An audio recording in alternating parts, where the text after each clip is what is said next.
Hello and welcome. Does Hollywood continue to stereotype ethnic actors, limiting them to certain roles? Well, South Asian actors certainly still seem far and few between on the Western big screen, and when they do feature, it's often playing parts that put them in a less than flattering light. Do you know what this is? I know what this is. This is an espresso machine. No. It's a snow cone maker. That's what it is.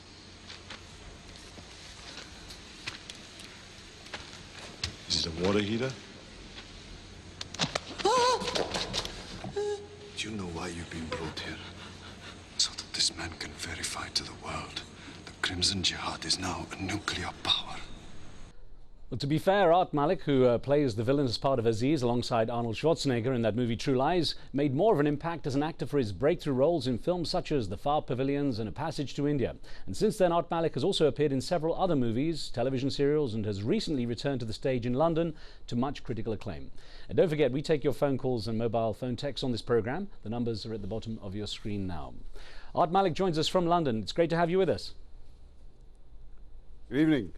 Great to be with you. Thanks, Art. Now, I should point out that you were actually cast for that role in True Lies by James Cameron, the director James Cameron, without actually ever meeting him, because he'd seen a clip of you playing the villainous role in the Bond movie, The Living Daylights. We'll see some of that later. Yes, I mean, he saw me play the Mujahideen. At that time, you know, the Mujahideen were regarded as friends of the West, and I suppose I played a hero in that. But he did see it, and what he liked was that there was a transition. I mean, what he wanted to do with True Lies was to show a person working as a sort of a member of in a warehouse, and then we find out he's actually the leader of the Crimson Jihad, as it was. Now, did you have any reservations about playing another sort of ethnic villainous role in that, though? Well, I think we have to get it into context. I mean, it was pre 9/11. I mean, James was going to make True Lies 2. And he shelved that immediately after 9/11. I mean, before, you know, when I did it, I'd always regarded it as a bit of what can only be described as melodrama. I mean, it was, you know, you do these action movies, and no one's supposed to take them any remotely seriously as a piece of what the world is about.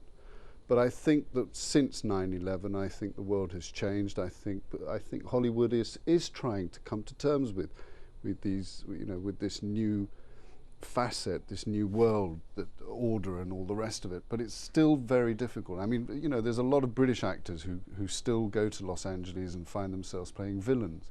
So, you know, for me to be a British actor but looking the way I do and with my sort of heritage, it's highly unlikely I'll ever get to play a hero.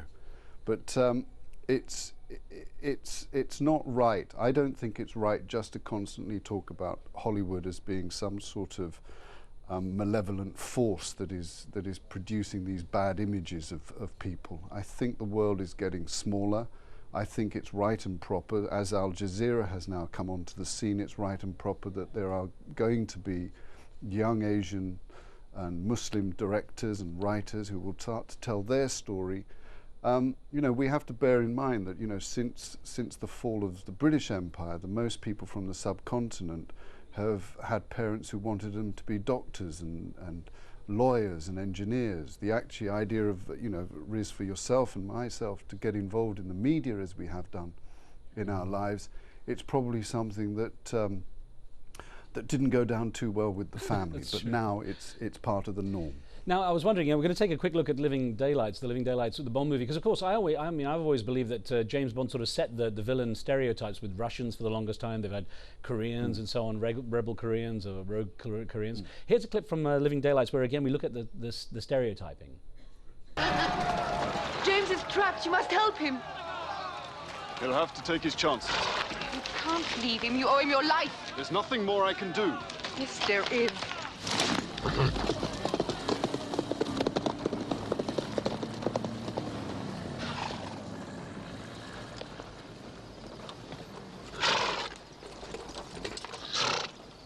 Women.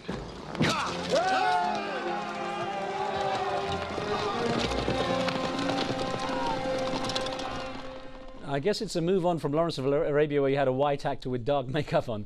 But I want to follow up that clip with an email that we got actually from Ontario in Canada, and Jim Austin in Ontario says this: "I've never thought of Art Malik as anything but a talented artist. He can adapt to his roles with a sense of authenticity sadly lacking in a lot of other actors, and portray those roles so well that one really thinks that he is whom he is playing. Stereotypes for those with a narrow vision." But I wonder, I mean, I heard you say just there before we saw the clip that you don't ever see yourself getting the kind of hero role in Hollywood. Well, surely there is a time and a place for someone like you to have that. Well, I think Hollywood is an industry, and it's a very prolific industry. But I think we also have to sort of acknowledge the fact that there are certain stories, and those stories will be told at the time that the world is ready for them. I think it's very important to bear in mind that Hollywood is about to come out with a film adaptation of The Kite Runner, for instance. And that is being done not in English, it's actually been done in Dari, and I think that's a fantastic move forward. I think the other thing is that as we get nearer and nearer, or as we get further and further along in our lives, we get more and more people who are entering into the profession, young actors who are entering into the profession, who want to tell their stories, and I think the heroes will come. I don't think it's something that I'm going to wait for. I think I've, as your friend from Ontario just mentioned, I think I've been very fortunate enough to kickstart my career with something like Jewel in the Crown. And if Harry Kumar wasn't a hero, I don't know what was. And it's very nice to play guys who are good. It's also very nice to play guys who are bad. I've got to say one thing that you were even in the bad roles, some of the bad guy roles, if you like, not bad roles, is that you were the sort of urbane, educated character. I want to look at this this other clip from I think it's The Living Daylights here again, where you're sorry, no, it's not. It's actually where you were playing the part of in True Lies. You're playing the character who's a bit. Sorry, hang. I'm getting my notes mixed up here. We're playing Kamran in the Living Daylights. I'll get all my notes in order here. Here we go.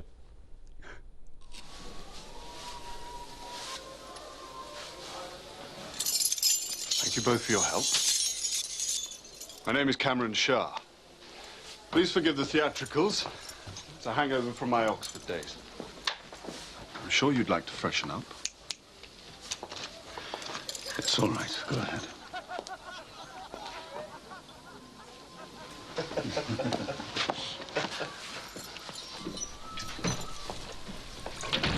I have to get back to the airbase. You must be crazy. Half the Russian army's looking for you. You want help? Of course, there, Oxford-educated character, sort of the urbane character I was mentioning. Now, you actually, but you'd had that sort of traditional thespian British background, having been educated at the Guildhall School of Art and Drama, and Music and Drama. And I wonder, you know, when you look at that kind of character that you played, also from the earlier roles, the Jewel in the Crown and so on, is that a natural for you? Do you feel very comfortable with those parts?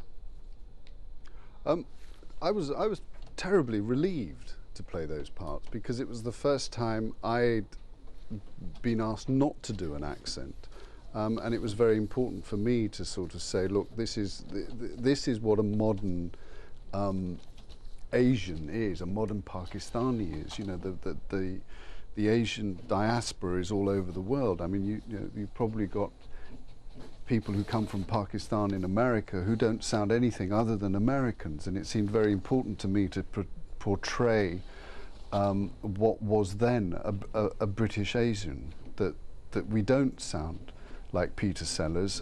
We have been educated, we can speak RP, and we should be allowed to do so. I mean, I wasn't pioneering it at that stage. I mean, Ben Kingsley had done so much work prior to me. Zia Mohyeddin had done work for me before in films like Lawrence of Arabia.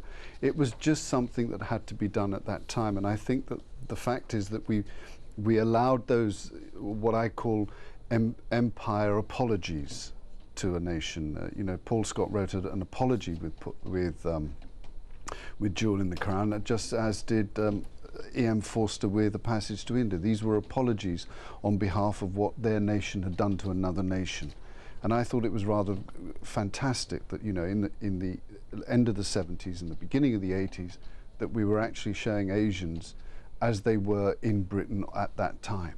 Well, Art, we'd got an SMS as we were doing the show, and the person doesn't say their name, but they just say, were you ever discriminated by any directors in Hollywood? No, I don't think I was ever discriminated by any directors in Hollywood or over here. I think what directors invariably do find themselves is that what they don't want to have to address a problem that wasn't part of the original script. So if you've got a character that's going to doctor and his name is Dr. Sort of Smith, for instance, and the director is looking at me, he doesn't, sometimes they would think, if we get art to play the part, are we confusing the audience? Is the audience going to be thinking, well, at some point we're going to get something about this man's ethnicity, his past, which will help us? And actually that wasn't part of the original script. So sometimes you would be not given the part because it might confuse what the writer had written, and that's fine. Now, it's interesting you mentioned about, you know, Britain and America making that comparison, and I wonder to what extent you feel the British film industry is a little more sort of, I guess, comfortable or progressive when it comes to, you know, creating characters that suit the sort of urban diversity that major centres have. I think what, you know, Britain has had 250 years of imperial rule in India. It had a relationship with the subcontinent. America is only coming to terms with the Asian diaspora over the last maybe 20, 30 years. So for you know, to start seeing people like Naveen Andrews in Lost is fantastic. I mean, the American television is far more advanced, I believe, than its British counterpart. I mean, I've been in America, and I did a pilot, I did a series over there in which I played completely, you know, nothing to do with being an Asian. It was actually more to do with being British. They just liked the fact that my plummy English accent would be great to play a bad guy. Well, there was an email question that came in from Saira Zuberi in Toronto in Canada, and Saira is saying, have you ever accepted a role in a film and then regretted having done so after the fact, and if so, why? Yes, I think I could say yes to quite a few films that I chose, and I did them because you know, the fridge was empty, my children were hungry, and I needed the money. But I don't think that was the right reason to do those things. At the time, I should have just turned around and said, no, I don't think these are stories I want to be involved in. I have been able to be in a financial situation in my life where I've been able to look at projects and go, well, actually, I don't want to do that. I'd rather not. Currently, there's lots of scripts out there in which, you know, you're being asked to play terrorists or, you know, or to play Saddam Hussein. And I think the problem with all of that at the moment is that we don't know enough. Not that the people within the culture don't know enough about their own culture, but the people outside it don't know enough about the culture or want to know enough about the culture. And until that changes, then we'll be able to actually say, look here, have a look at us. We're not all terrorists. Not all Muslims are bad. Not all Muslims beat their women and destroy their children's lives, and actually most of them, as Sting said, love their children too. Now, you know, interestingly enough, you mentioned about the beating wives and the sort of stereotyping, and I'm going to go back to True Lies, which was made in 1994, you know, 13 years ago, and looking at this bit where you play the sort of aggressive character, this got a sort of ooze from our female staff as they were watching this clip. Just want to get your response to this. Miss Skinner, may I have a word with you, please?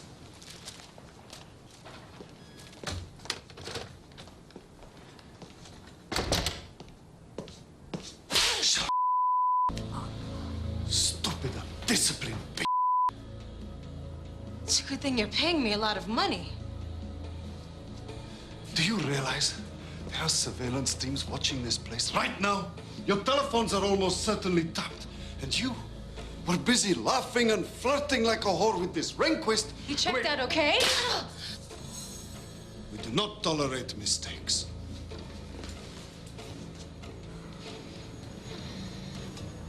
What would you like me to do? Find out where this Rehnquist is. Now, Art, as we looked at that bit where you were slapping your sort of female co-star, I want to bring an email to you that came from Belgium, from Els Mudib, who says, I know Art Malik from the movie A Passage to India and the series A Jewel in the Crown, but unfortunately that's about it. It's indeed a pity that a remarkable actor doesn't get any other good roles offered. I feel he always gets the part of the victim, not so much the villain. And I wonder to what extent you might agree. I mean, there obviously you're a villain, but I wonder if there's a victim element to it. Well, I think Aziz would say he was a victim, you know, and that's a very difficult thing to kind of portray at the moment, that actually as a terrorist you could probably be a victim, but I think it is victimhood that leads people to do these things. And it's not to say that the routes they take are actually right and proper, but it is a route that they take. I wish that they would read more about what Gandhi did when he was a victim and just sort of say, like, I'm just not going to cooperate. But I think the problem is that what you have is, I mean, especially in that clip, I mean, James was very, very, very subtle with the echo that he put on the slaps afterwards, and it's fairly frightening what he does. But it is a moment. It's a moment where you're supposed to realise that this is the bad guy. Well, I've got to say thank you very much for being with us. We were out of time, but I do hope to speak with you again. It was great to talk with you, and good luck with your future projects too. Thank you. Thank you. Art Malik joining us there. On the next show, we speak to the well-known and sometimes controversial Islamic scholar Hamza Yusuf about the challenges facing Muslims in the United States. Join us for that. Street Talk is coming up next.